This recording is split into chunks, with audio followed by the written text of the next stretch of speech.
mengundang kakak untuk memberikan sebuah materi. Nah, dan sudah menyiapkan materi pada pagi hari ini. Nah, sebelum kita mulai nih masuk ke materi mengenai masalah gizi pada remaja, itu adalah mengenai anemia, kakak akan memperkenalkan diri terlebih dahulu. Perkenalkan, nama kakak Anda Karunia Rahayu, bisa dipanggil Kak Ita. Kakak merupakan mahasiswi dari program studi S1 Kebidana, Fakultas Kedokteran Unesa. Nah, di mana kesempatan kali ini kakak diberikan kesempatan untuk membawakan sebuah materi yang sangat penting, terutama untuk kita remaja putri. Oke, kali ini adalah masalah gizi dan remaja, yaitu adalah anemia. Bisa kita langsung masuk ke materi ya? Bisa. Oke, sebelum masuk materi ini, kalian pernah ada yang tahu nggak nih masalah gizi pada remaja? Apakah sudah ada yang pernah mendengar apa sih masalah gizi pada remaja? Nah, selain anemia nih, apakah ada yang tahu? Ya, ada? Mungkin obesitas, Kak. Obesitas, ya betul sekali ya. Obesitas merupakan salah satu masalah gizi pada remaja yang umum terjadi ya. Ada yang tahu nggak nih masalah gizi pada remaja selain obesitas dan juga anemia? Mungkin kekurangan kita atau malnutrisi. Ya betul sekali, anemia, kemudian ada obesitas, kemudian ada juga kekurangan energi ataupun malnutrisi ya bisa disebut ya. Oke, dan kita langsung ke materinya gimana? Apakah kalian sudah siap untuk mendengarkan materi kakak pada hari ini? Sudah, karena kalian sudah siap, kita langsung masuk ke materinya ya. Oke, sebelum masuk ke materi utama yaitu mengenai anemia, kita perlu juga mengenali masalah gizi pada remaja. Apa sih masalah gizi pada remaja itu? Nah, masalah gizi pada remaja terjadi karena pola makan tidak seimbang, kurangnya aktivitas fisik yang pada remaja, tak ada yang tekanan sosial yang mendorong remaja untuk melakukan diet yang tidak sehat ataupun diet ketat. Nah, serta adanya gangguan pola makan. Nah, dan di mana pada masa remaja sendiri membutuhkan namanya pertumbuhan pesat, yang di mana pada masa ini membutuhkan kebutuhan nutrisi seperti zat besi, kemudian ada kalsium dan juga vitamin. Nah, tetapi karena ketidaktahuan remaja terkait tentang gizi seimbang ini dan adanya akses yang terbatas ke makanan yang bergizi, sehingga banyak sekali remaja-remaja yang malah beralih ke yang namanya makanan cepat saji atau fast food. Nah, yang dimana makanan cepat saji sering menyebabkan adanya kekurangan ataupun kelebihan gizi. Selain itu ada juga nih itulah faktor stres, depresi, dan juga minimnya dukungan dari keluarga maupun dari lingkungan teman-teman sosial itu juga dapat memperburuk keadaan. Nah, masalah gizi yang sering umum ditemui yang pertama adalah anemia ataupun kekurangan sel darah merah di dalam tubuh ya. Yang kedua adalah obesitas. Seperti dijelaskan tadi, obesitas juga merupakan masalah gizi yang sering muncul pada remaja. Obesitas atau kelebihan gizi ya, bisa dibilang. Kemudian adalah gizi kurang atau malnutrisi yang seperti yang saya jawab tadi. Dan terakhir adalah masalah gizi akibat diet yang tidak seimbang atau diet ketat. Nah, kamu nanya nih, ada di sini apakah ada yang melakukan diet ketat ataupun diet yang tidak seimbang? Tidak, dan bagus banget ya. Maka harapin jika ada adik ini melakukan diet pun boleh banget ya, tapi juga harus melakukan diet yang menggunakan gizi seimbang. Melakukan pedoman dan melakukan diet dengan pedoman gizi seimbang. Jangan melakukan diet ketat, apalagi diet sampai tidak makan karbohidrat. Itu tidak bagus juga ya. Nah, jika ingin diet tetap melakukan diet seimbang dan juga tetap menggunakan pedoman gizi seimbang. Oke, kita masuk ke materi selanjutnya nih. Tadi sudah membahas mengenai masalah gizi pada remaja. Apa sih remaja? Apakah kalian bisa termasuk remaja? Apa nih jawabannya? Apakah masih masuk remaja atau tidak? Sih. Kalau umurnya berapa sekarang? 17 tahun. 17 tahun kalian? 16 tahun. Masuk remaja atau tidak ya? Itu kita langsung bahas ya. Apa sih pengertian dari remaja? Nah, remaja sendiri adalah periode terjadinya pertumbuhan dan perkembangan yang pesat baik secara fisik, psikologis, dan juga intelektual. Nah, masa remaja adalah kelompok usia dari 10 hingga 18 tahun. Berarti kalian masih termasuk dalam kelompok remaja. Nah, kemudian kita langsung masuk ke pembahasan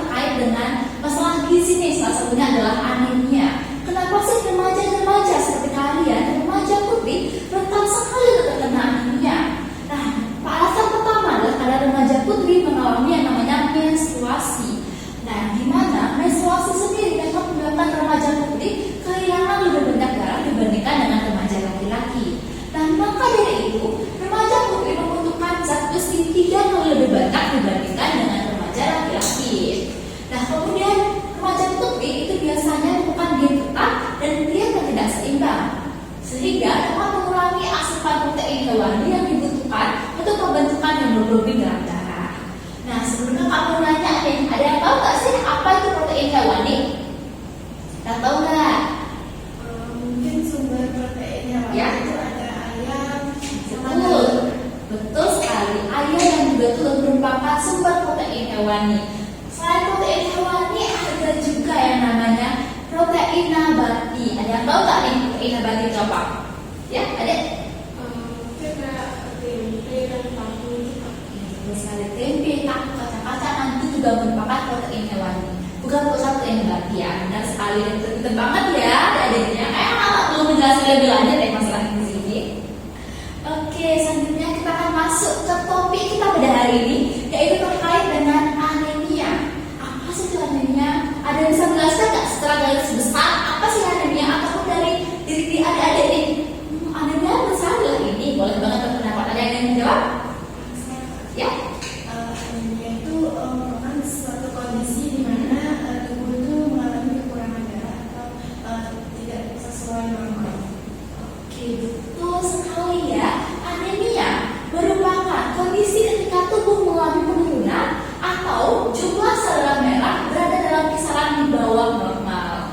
Nah, anemia dapat terjadi karena kurangnya hemoglobin dalam tubuh atau protein yang kaya akan zat besi sehingga mempengaruhi produksi sel darah merah atau eritrosit. Nah, kemudian tadi yang kamu jelaskan hemoglobin. Apa sih hemoglobin? Pasti ada yang berpikir gitu ya. Hemoglobin, apa sih kak hemoglobin? Nah, di penjelasan di bawah, hemoglobin adalah salah satu komponen dalam sel darah merah atau eritrosit yang berfungsi untuk mengikat oksigen dan menghantarkannya ke seluruh jaringan tubuh. Jadi, hemoglobin ini penting sekali untuk kita dalam tubuh kita karena mempunyai komponen karena sangatnya adalah untuk mengikat sel, mengikat oksigen dan juga menghantarkannya ke seluruh tubuh ya. Kemudian kita masuk nih ke penjelasan lebih lanjut terkait dengan anemia. Apa sih tanda dan gejala anemia? Nah, ada gejala yang sering muncul biasanya adalah 5L seperti lemah, letih, lesu, lelah dan juga lelah. Dari 5L ini, apakah ada yang pernah mengalami hal ini atau pernah mengalami tanda gejala? Tidak ada? Oke, semoga ada tidak pernah mengalami tanda gejala seperti ini ya. Nah, selain tanda gejala 5L tadi, ada juga tanda gejala penyerta lain. Itu seperti sakit kepala, pusing, kepala seperti muter-muter terus rasanya. Kemudian mata berkunang-kunang, mudah ngantuk, sulit untuk kita berkonsentrasi atau fokus pada sesuatu. Kemudian ada juga pucat, itu seperti pucat pada muka, kemudian kelopak mata, bibir, kuku, dan juga telapak tangan. Nah, selanjutnya di sini ada tabel nih. Tabel apa sih ini kak? Banyak banget, susah banget sih rasanya. Nah, ini ada tabel klasifikasi anemia. Nah, di segi harga tabel, anak yang berusia 6 hingga 59 bulan dikatakan tidak anemia jika memiliki kadar hemoglobin dalam darah itu sekitar 11 gram per desiliter. Nah, kemudian ada dikatakan anemia ringan jika kadar hemoglobin dalam darah itu sekitar 10 sampai 10,9. Dikatakan anemia sedang jika kadar hemoglobinnya itu adalah 7 sampai 9,9 dan dikatakan anemia berat jika kadar hemoglobinnya itu kurang dari 7. Kemudian yang kedua, anak usia 5 hingga 11 tahun dikatakan tidak anemia jika kadar hemoglobin dalam tubuh itu sekitar 11,5 dan dikatakan mengalami anemia ringan jika kadar hemoglobin dalam tubuh itu sekitar 11 hingga 11,4. Dikatakan anemia sedang jika kadar hemoglobinnya itu 8 hingga 10,9 dan dikatakan anemia berat dikatakan jika kadar hemoglobinnya itu kurang dari 8. Nah, kemudian ada anak usia 12 hingga 14 tahun dikatakan tidak anemia jika kadar hemoglobinnya itu sekitar ada 12 gram per desiliter. Kemudian dikatakan anemia ringan jika kadar hemoglobinnya itu 11 sampai 11,9. Dikatakan anemia sedang jika kadar hemoglobinnya itu 8 sampai 10,9 dan dikatakan anemia berat jika kadar hemoglobinnya itu kurang dari 8. Kemudian wanita usia subur atau tidak hamil dikatakan tidak anemia jika kadar hemoglobinnya itu 12, dikatakan anemia sedang atau anemia ringan jika kadar hemoglobinnya itu 11 sampai 11,9, dikatakan anemia sedang jika kadar hemoglobin 8 sampai 10,9, dan dikatakan anemia berat jika kadar hemoglobin kurang dari 8. Nah, jadi tidak perlu mengetahui hal ini untuk mengecek apakah termasuk anemia atau tidak, tapi Anda juga perlu mengetahui tanda dari gejala awal anemia ya, seperti 5L serta tanda gejala penyerta lainnya yang tadi telah jelaskan. Nah, ini merupakan klasifikasi apakah termasuk anemia apakah tidak. Nah, kadang-kadang ada mengatakan bahwa usia adik masih di kisaran 17 dan juga 16, maka ada adik berada di wanita usia subur atau tidak hamil dengan tidak anemia itu adalah kisaran hemoglobin 12. Nah, perlu ada sesuatu yang diketahui, yaitu adalah cepat periksakan jika terdapat tanda dan gejala anemia seperti 5L ataupun tanda gejala penyerta lainnya. Nah, cek kadar hemoglobin secara berkala di puskesmas terdekat. Nah, perlu juga kita ketahui nih sebanyak apa sih remaja putri yang mengalami anemia. Nah, prevalensi anemia pada remaja ini sangat tinggi ya teman-teman adik-adik ya, itu mencapai 32%, yang dimana artinya 3 dari 10 remaja itu menderita anemia. Jadi adik perlu untuk mengetahui bagaimana diri adik-adik, apakah saya termasuk ataupun apakah saya sedang mengalami tanda gejala anemia agar bisa mencegah yang namanya anemia. Kemudian ada nggak sih pencegahan untuk anemia? Kira-kira boleh apakah ada yang mencegah anemia atau mungkin itu memang harus anemia gitu? Masih ada pencegahannya ya. Itu kita langsung ke slide atau materi berikutnya. Oke. Ini sebelum kita masuk ke pencegahan anemia, kita perlu tahu juga nih dampak anemia pada remaja putri, dampak bagi kita sekarang pada saat masih remaja, ataupun dampak pada anemia pada remaja putri jika anemia tersebut terbawa hingga remaja tersebut hamil.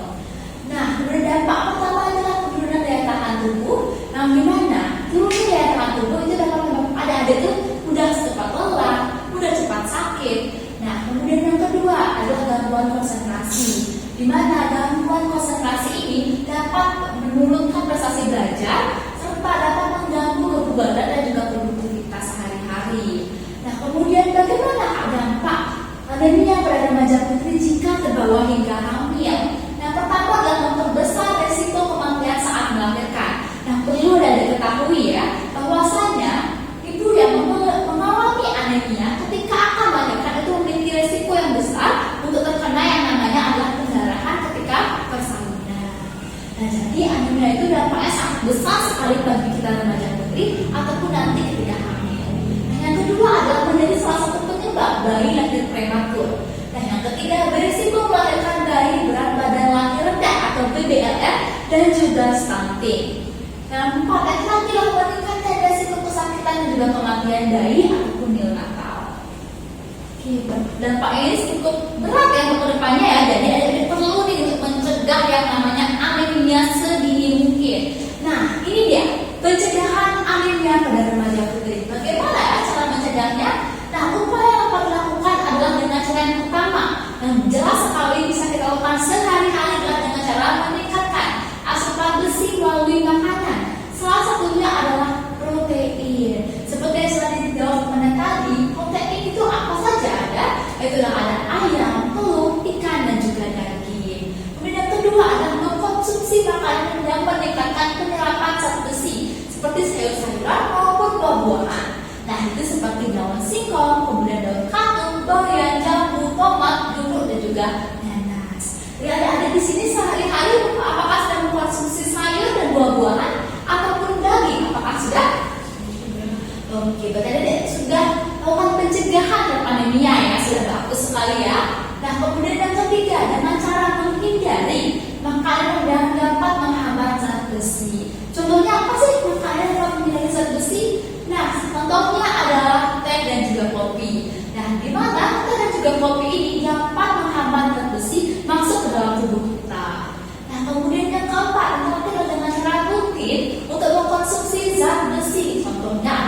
tablet tambah darah. Nih kakak mau nanya nih, apakah ada sudah rutin mengkonsumsi tablet tambah darah? Sudah. Biasanya 1 minggu itu berapa kali konsumsi tablet tambah darah? 1 kali. Biasanya ada konsumsi di sekolah bersama teman-teman atau di rumah masing-masing? Di sekolah. Ya, ada di sekolah dan di rumah. Boleh sekali, asalkan tetap rutin dan tetap patuhi aturan konsumsi tablet tambah darah ya. Oke, setelah kita mengetahui cara mencegah anemia dan dengan cara itu konsumsi tablet tambah darah, kita perlu tahu juga nih bagaimana aturan pemberian tablet tambah darah. Ini menurut Kementerian Kesehatan Republik Indonesia yang di mana telah menentukan standar pemberian tablet tambah darah pada remaja putri. Yang pertama, cara pemberian dengan dosis 1 tablet per minggu sepanjang tahun. Ada sudah minum tablet tambah darah? Minggu ini sudah? Sudah, baik, bagus ya. Kemudian pemberian tablet tambah darah dilakukan untuk remaja putri usia 12 hingga 18 tahun. Nah, pemberian tablet tambah darah kepada remaja putri melalui UKS di institusi pendidikan SMP maupun SMA ataupun yang sederajat dengan menentukan hari minum tablet tambah darah bersama setiap minggunya sesuai dengan kesepakatan wilayah masing-masing. Nah, kemudian yang terakhir yang keempat, pemberian tablet tambah darah kepada wanita usia subur di tempat kerja menggunakan tablet tambah darah yang disediakan oleh institusi terdekat. Kemudian nih ada yang perlu diperhatikan lagi nih. Perhatikan, gede banget tulisan perhatikannya ya. Berarti kalian perlu mencermati banget ini. Itulah menghindari konsumsi tablet tambah darah disertai dengan yang pertama adalah teh dan juga kopi. Masih ingat nggak kenapa teh dan kopi itu perlu dihindari? Ingat? Dan tadi itu karena teh dan kopi dapat menghambat penyerapan zat besi. Benar sekali. Nah, dikarenakan teh dan kopi ini mengandung senyawa kafein dan juga tanin yang dapat meningkat zat besi. Nah, kemudian yang kedua, tablet kalsium dosis tinggi yang dapat menghambat penyerapan zat besi. Nah, contohnya adalah susu hewani yang umumnya mengandung kalsium dengan jumlah yang tinggi sehingga dapat menurunkan penyerapan zat besi dalam tubuh nih. Yang ketiga adalah obat sakit mah yang berfungsi untuk melapisi permukaan lambung sehingga penyerapan zat besi pun lebih berhambat. Nah, ada yang perlu diingat juga nih, apabila ingin mengkonsumsi makanan dan minuman yang dapat menghambat penyerapan zat besi seperti teh kopi, kemudian susu hewani, sebaiknya dilakukan 2 jam sebelum atau sesudah mengkonsumsi tablet tambah darah. Ini perlu diingat adik-adik ya, ketika konsumsi perlu diperhatikan hal-hal tadi. Kemudian apakah ada efek samping dari konsumsi tablet tambah darah ini? Nah, bisa dilihat, dan konsumsi tablet tambah darah kadang-kadang juga akan menimbulkan efek samping nih, seperti nyeri atau perih pada ulu hati, mual muntah, serta tinja berwarna hitam atau berwarna gelap. Nah, dan di tengah gejala ini, efek sampingnya apakah ada pernah mengalami ketika ada minum tablet tambah darah? Yang mana nih efek samping yang mana nih? Kalau ada di mana? Mual. Mual ketika mengkonsumsi. Kalau ada? Mual juga ya ketika mengkonsumsi. Apakah efek samping ini termasuk berbahaya atau tidak? Dan mari kita lihat ya. Efek samping seperti nyeri atau perih ulu hati, mual dan muntah, dan tinja berwarna hitam merupakan hal yang tidak berbahaya atau umum misalnya terjadi. Nah, jadi untuk mengurangi gejala di atas, sangat dianjurkan untuk meminum tablet tambah darah setelah makan atau perut ketika dalam keadaan tidak kosong, atau bisa dikonsumsi tablet tambah darah sebelum ada ingin tidur. Nah, perlu ada perhatikan juga nih ketika minum tablet tambah darah, bisa dibarengi juga dengan minum air putih yang banyak, serta kalau misalnya ada agak mual gitu ya, bisa juga dibarengi dengan konsumsi itu adalah air jeruk ya. Perlu diingat juga nih, jangan dibarengi juga dengan teh ataupun kopi. Oke. Nah, sudah selesai penjelasan Kak tadi terkait dengan anemia, merupakan satu masalah gizi pada remaja. Dari adik, apakah ada yang ingin sharing ataupun ingin memberikan pertanyaan, pendapat ataupun yang lain-lain, boleh banget nih. Apakah ada yang ingin berikan pertanyaan? Ya. Ada slide di bagian warna tadi. Oke, warna. Kalau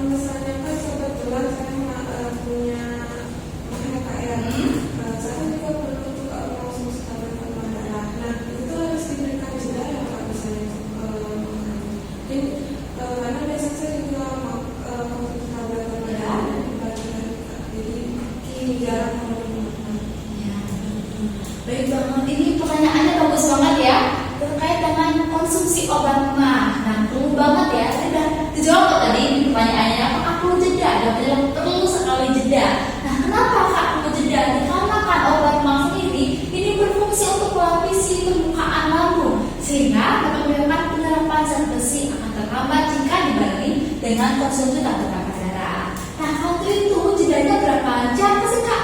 Itu jedanya adalah sebaiknya 2 jam.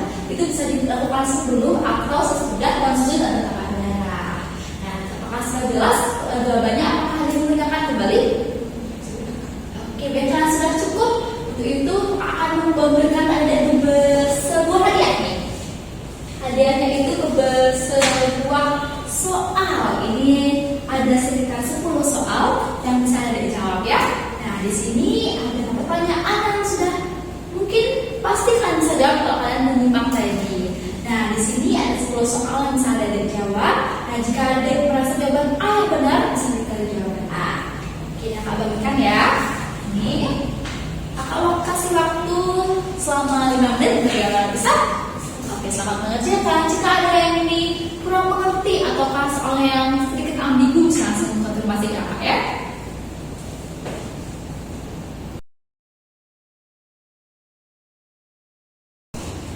Oke, adik-adik, sudah 5 menit berlalu nih tanpa terasa. Waktu untuk mengerjakan soal yang Kak berikan sudah habis. Untuk itu soalnya Kak ambil ya. Oke, terima kasih. Ya, jawabannya ini rata-rata benar semua nih, dari banget nih. Berarti ada sedang mendengarkan terkait materi yang Kak berikan tadi. Nah, untuk itu adik-adik apakah ada yang ditanyakan lagi terkait dengan materi yang sudah Kak jelaskan tadi? Apakah sudah paham semua? Oke, untuk nilainya nanti akan Kakak berikan ya ke panitia.